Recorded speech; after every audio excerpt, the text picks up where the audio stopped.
उसके बाद पुण्यात्माओं संध्या आरती, क्योंकि संध्या आरती का ही चल रहा है पूरा कंसेप्ट। आप आ जाओ पेज नंबर 58, 58 पेज नंबर पे आइए। ये देखो, जो परमेश्वर रजा बख्शते हैं, जब ठीक का समय आता है तो परमेश्वर अपनी आत्माओं को निमित्त बना के, चाहे कोई भी आत्मा हो, दास तो केवल एक टेप रिकॉर्डर है, दास तो केवल एक मुखौटा है आप जीव के सामने, जो परमेश्वर ने दास को खड़ा किया हुआ है। वरना दास की औकात नहीं है कि दास इन गूढ़ रहस्य युक्त सदग्रंथों में से कोई चीज समझ सके। दास तो बेबुद्धि का जीव है, दास तो दुर्बुद्धि का जीव है। पुण्यात्माओं, ये तो आप भाई बहन हैं, परमेश्वर की विशेष प्यारी आत्माएं हैं, जो दास के पास में सबूत भेजते रहते हैं। और दास ने इस परमात्मा को केवल किसी संस्कार आधार से केवल एक रेडियो के रूप में आप जीव के सामने पेश किया हुआ है। वरना दास की औकात नहीं है कि दास ये चीजें ढूंढ सके, दास आप जीव को ये बता सके, और दास बिना सतगुरुदेव जी के आशीर्वाद से इन चीजों को समझ सके। तो पुण्यात्मा, ये आप सभी भाई बहनों पे दास से भी ज्यादा मेहर है परमात्मा की। मैं तो कोशिश करूंगा, मालिक से विनती करूंगा कि परमेश्वर मेरे भाइयों की तरह इस 2 कौड़ी के नीच पे भी रजा बख्शे मेरे मालिक। तो पुण्यात्मा, अब हम आते हैं पेज नंबर 58 संध्या आरती में, पेज नंबर 58। ये जो नई वाली जो भक्ति बोध है, पेज नंबर 58। पेज नंबर 58 पे सबसे नीचे वाली जो चौपाई है, आप वहां आ जाओ, सबसे नीचे वाली चौपाई। गरीब सतवादी सब संत हैं आप अपने धाम, आज जी की अरदास है सकल संत प्रणाम। ये वाणी है। गरीब सतवादी सब संत हैं आप अपने धाम, आजिज की अरदास है सकल संत प्रणाम। यानी आज से पहले परमेश्वर ने जिन जिन संतों की भूमिका की उसका जिक्र कर रहे हैं कि वो भी अपनी जगह आदरणीय है, सम्माननीय है, लेकिन पूजनीय नहीं है। पूजनीय तुम्हारे गुरुदेव भगवान है। आजिज की अरदास है, मुझ नीच की प्रार्थना है, अरदास है सकल संत प्रणाम। मैं सभी को नमन करता हूं, मैं सभी का आदर करता हूं, सम्मान करता हूं, क्योंकि वो परमेश्वर के ही रूप थे। लेकिन हम उनको पूज्य रूपों में नहीं गिन सकते। पूज्य रूप में हम केवल अपने गुरुदेव को ही गिन सकते हैं। तो भेद क्या दिया है परमपिता परमेश्वर जी ने? ये जो नीचे की जो वाणी है, गरीब सतवादी सब संत हैं आप अपने धाम, फिर नीचे वाणी में ऑटोमेटिक हमारे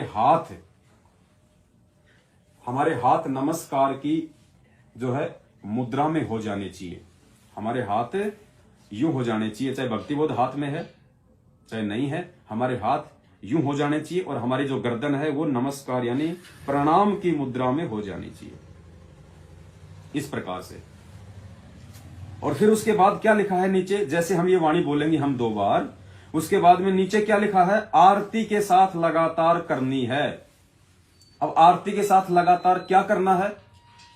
अब आरती तो हमने पूरी करनी है। अगर यहां पे ये नहीं लिखा होता तो भी हमने पूरी संध्या आरती लगातार ही करनी थी। तो फिर यहां पे लिखा क्यों गया गुरुदेव के द्वारा कि आरती के साथ लगातार करनी है? क्या करनी है लगातार आरती के साथ?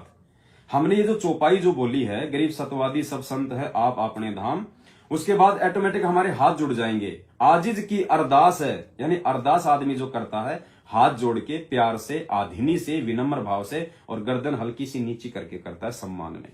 आजिज की अरदास है सकल संत प्रणाम। फिर लिखा है आरती के साथ लगातार करनी है। हमने इसी मुद्रा में रहना है, आधीनी वाली मुद्रा में, हाथ जोड़ के गर्दन नीची, और आरती के साथ लगातार, यानी लगातार हमने इसी मुद्रा में, ये जो 4-5 जो चौपाइयां हैं आगे की, ये साखी से ऊपर तक की, यानी यहां से हमने हाथ जोड़े जहां परमात्मा ने लिखा है कि आरती के साथ लगातार बोलनी है। उसके बाद ये जो वाणियां हैं 5-6, ये यहां जो लिखा हुआ साखी तक, ये जो 6 वाणियां हैं, इन सभी वाणियों को हमने उसी पोजीशन में आधीनी से हाथ जोड़ के हमने गाना है, बोलनी है, क्योंकि ये विनती है पूरी। और विनती जो की जाती है, प्रार्थना जो की जाती है, वो आधीनी और हाथ जोड़ के की जाती है। और उसके बाद फिर आगे जो शुरू हो जाएगा, गरीब जल थल साक्षी एक है, डूंगर ढेर दयाल। फिर आपकी मर्जी है, चाहे उसी स्थिति में रहो, चाहे अपना सामान्य स्थिति में आ जाओ। लेकिन उस चौपाई के बाद ये गरीब सतवादी सब संत हैं आप अपने धाम, आजिज की अरदास है सकल संत प्रणाम। उसके बाद आगे की ये 6 लाइनें हमने उसी मुद्रा में आधीनी से परमात्मा से ये प्रार्थना करनी है, क्योंकि गुरुदेव का आदेश है कि आरती के साथ लगातार करनी है। ये नीचे लिखा हुआ है, नीचे छोटे छोटे शब्दों में, आरती के साथ लगातार करनी है। तो ये परमेश्वर ने सद्बुद्धि दी, एक भेद ये छुपा हुआ था। ठीक का समय आया तो परमेश्वर ने दासों को निमित्त बना के आप जी तक संदेशा पहुंचा दिया है। करना या ना करना ये आप जी के अपने समझ और विवेक के ऊपर है, दबाव किसी के ऊपर नहीं है।